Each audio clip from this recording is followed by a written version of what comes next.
បាទសូមជម្រាបសួរប្រិយមិត្តជាទីមេត្រីបាទថ្ងៃនេះគឺយើងមកមើលកង្កែបរបស់យើងបាទតែថ្ងៃនេះគឺយើងកំពុងតែដាក់បង្កាត់បាទដាក់បង្កាត់នៅក្នុងដើមរដូវបងប្អូនបាទហើយយើងដាក់បង្កាត់បែបនេះត្រង់មួយនេះគឺយើងដាក់មេបាទមានមេមិនឈ្មោលហើយបន្ទាប់មកយើងប្រើទឹកបាទទឹកភ្លៀងដើម្បី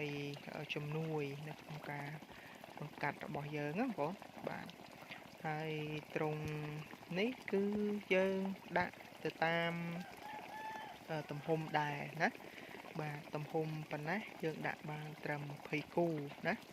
បាទបានត្រឹម20គូហើយយើងបាញ់ទឹកអញ្ចឹងទៅបាទហើយសម្រាប់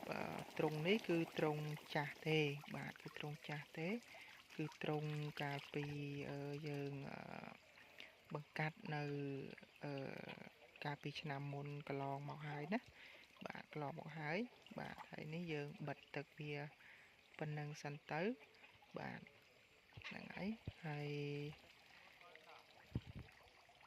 បាទគឺយើងដាក់ទឹកប៉ុណ្ណឹងហើយយើងបាញ់ទឹកដើម្បីឲ្យវាបង្កាត់វាបង្កាត់គ្នាវាបកកណើតបាទហើយត្រង់នេះបើសិនជាឧទាហរណ៍ថាយប់នេះវាត្រូវធ្លាក់ពងអញ្ចឹងគឺវាអាចធ្លាក់ចន្លោះពីម៉ោង1បាទម៉ោង12ឬម៉ោង1ទៅណាវាអត់ទៀងដែរណាបាទម៉ោង12ឬម៉ោង1ទៅគឺវាចាប់ផ្ដើមទម្លាក់ពងហើយរហូតដល់ព្រឹករហូតដល់ព្រឹកបានវាឈប់ធ្លាក់ពង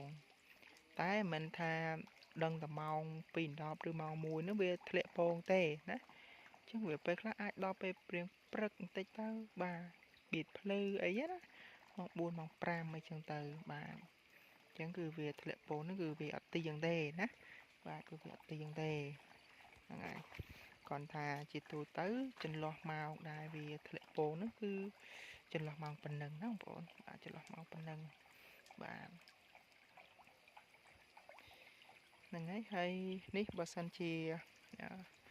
ព្រឹកធ្លាក់ពងខ្ញុំនឹងថតវីដេអូមួយទៀតជូនប្រិមិត្តបានទស្សនាណាតពងវាយ៉ាងម៉េចអីយ៉ាងម៉ាណាបាទហ្នឹងហើយកង្កែបនេះគឺជាប្រភេទសត្វដែលវាបង្កកំណើតខាងក្រៅដូចជាត្រីដូចជាអីដែរណាបាទអញ្ចឹងយើងដាក់បង្កាត់ហើយក្នុងការបង្កាត់នេះនៅពេលដែលយើងបង្កាត់ដបូងចេះដបូលយើងមិនហត់តន់ដាក់ក៏បានដែរប៉ុន្តែនៅពេលដែលយើងមានកូនបាទវាចេញជាកូនណាបើវាធ្លាក់ពងវាចេញជាកូនអញ្ចឹងគឺយើងត្រូវមានដបូលណាបាទបើអត់ដបូលគឺវាក្តៅណាវាក្តៅបាទហ្នឹងហើយអញ្ចឹងខ្ញុំមានតែប៉ុណ្្នឹងទេប្រិមិត្តបាទបើសិនជាយប់នេះវាធ្លាក់ពងព្រឹកខ្ញុំនឹងផ្តិតរូបភាពជូនពុកម៉ែបងប្អូនប្រិមិត្តបានទស្សនាណាហ្នឹងហើយសូមអរគុណបាទ